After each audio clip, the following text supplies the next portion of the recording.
बिस्मिल्लाहिर्रहमानिर्रहीम इय्याक नअबुदु व इय्याक नस्तईन। मेरे पाकिस्तानियों, आज IMF के डेलीगेशन से मैंने मीटिंग की और मेरी टीम ने, और इस मीटिंग का मकसद जिस तरह सबको अंदाज़ा होगा, वो मीटिंग का मकसद ये था कि IMF एक 9 महीने के लिए एक प्रोग्राम लेके आ रहा है जिसको स्टैंड बाय एग्रीमेंट कहते हैं। ये क्यों लेके आ रहा है?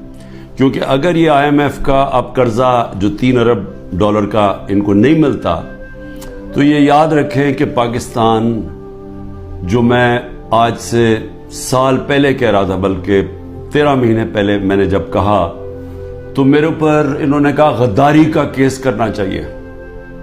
सारा शोर मच गया कि इमरान खान मुल्क के अंदर एक वो फिजा बना रहा है जिससे मुल्क की मैशत को नुकसान होगा। मैं ये कह रहा था कि जिस तरह ये हुकूमत जा रही है, पाकिस्तान को डिफॉल्ट का खदशा है। डिफॉल्ट का पहले मतलब समझ ले क्या है। डिफॉल्ट का मतलब ये है कि अगर इनकी अभी पिछले महीने 38% महंगाई थी, जो पाकिस्तान की तारीख की सबसे ज्यादा है, तो अगर पाकिस्तान डिफॉल्ट कर जाता है, यानी अपने कर्जे वापस नहीं कर सकता, तो ये इससे दुगनी हो जाएगी, ये 60% पे पहुंच जाएगी। बल्कि ये वो जिसको कहते हैं हाइपर इन्फ्लेशन, कि वो आएगी महंगाई पाकिस्तान में कि लोग यानी एक डबल रोटी लेने के लिए नोटों की थदियां ले जानी पड़ेंगी, यानी जिसको हाइपर इन्फ्लेशन कहते हैं। उससे कमजोर तो बिल्कुल ही पिस जाता है ना। तनख्वाहदार तबका जो आज बड़े बुरे हालात में है, इससे बहुत दुगने बुरे हालात होते हैं अगर डिफॉल्ट करता है। और सिर्फ फायदा किनको होता है? जिन्होंने डॉलर में पैसा रखा हुआ है, जो मुल्क से बाहर हैं। ये जो लोग ऊपर आज हुकूमत कर रहे हैं, जिनके सारे पैसे बाहर पड़े हुए हैं, अरबों डॉलर बाहर पड़ा है, इनको तो कोई फर्क नहीं पड़ेगा, लेकिन पाकिस्तान के अंदर लोग पिस जाएंगे। तो लिहाजा हमने फिर IMF को हमने कहा कि ठीक है, हम इसको आपकी ये जो स्टैंड बाय एग्रीमेंट है, ये तब तक एंडोर्स करते हैं जब तक इलेक्शन होकर एक नई गवर्नमेंट नहीं आती। जो नई गवर्नमेंट आएगी, जाहिर है वो अपना फिर से अपने प्रोग्राम के तहत IMF से बातचीत करेगी। लेकिन सिर्फ मैं एक चीज कहना चाहता हूं आज, कि यही जब हमें मुश्किल पड़ी थी फैटफ के ऊपर, फैटफ की हमें ब्लैक लिस्ट पे हमें खदशा था कि हमें डालने लगे हैं। हमें पार्लियामेंट के अंदर एक कानून पास करना था।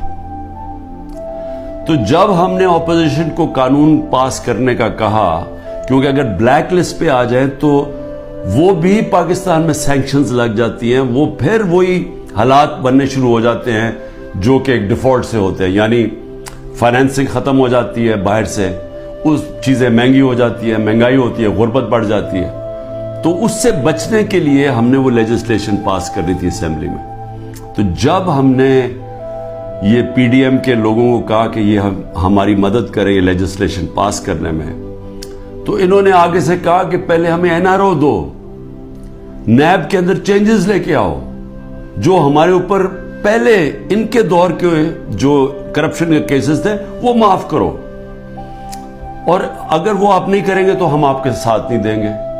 और हमने वो NRO नहीं दिया, इन्होंने साथ नहीं दिया। इसके बावजूद हमने फिर वो, अल्लाह का करम है कि हम वो लेजिस्लेशन पास कर गए, और आज जो फैट से निकले हैं वो बहुत बड़ी चीज थी, वो जो हमने कानून पास किया था। तो मैं सिर्फ ये कहना चाहता हूं कि आपको सिर्फ फर्क पता चल जाना चाहिए कि ये वो लोग थे जो अपनी करप्शन के लिए हमें ब्लैकमेल कर रहे थे, करप्शन बचाने के लिए। आज ये हालात हैं जब हम इनकी मदद कर रहे हैं, क्योंकि हम IMF को क्यों चाहिए कि हमारी मदद क्यों चाहिए? उन्हें पता है कि आगे केयरटेकर गवर्नमेंट आ रही है, इलेक्शन जब आएंगे केयरटेकर गवर्नमेंट ये नहीं कर सकती, तो उनको चाहिए कि सारी पार्टीज का कंसेंसस चाहिए। हम सिर्फ मदद पाकिस्तान के लिए कर रहे हैं, जबकि 10,000 हमारे कारकुन जेलों में। आज जो हमारी इकोनॉमिक टीम थी वो सारी अंडरग्राउंड है। उनको इकट्ठा किया, जूम के ऊपर लिया। मेरे ऊपर 180 केसेस बन चुके हैं। सारी सीनियर लीडरशिप की याद अंदर है केसेस हैं, और जो बाहर निकलती हैं तो उनको कहते हैं कि जी पहले का पार्टी छोड़ोगे, नहीं तो हम आपको अंदर रखेंगे। जो हमारे लीडरशिप जेल में है उनके ऊपर इंतहा किस्म का प्रेशर डाला जा रहा है।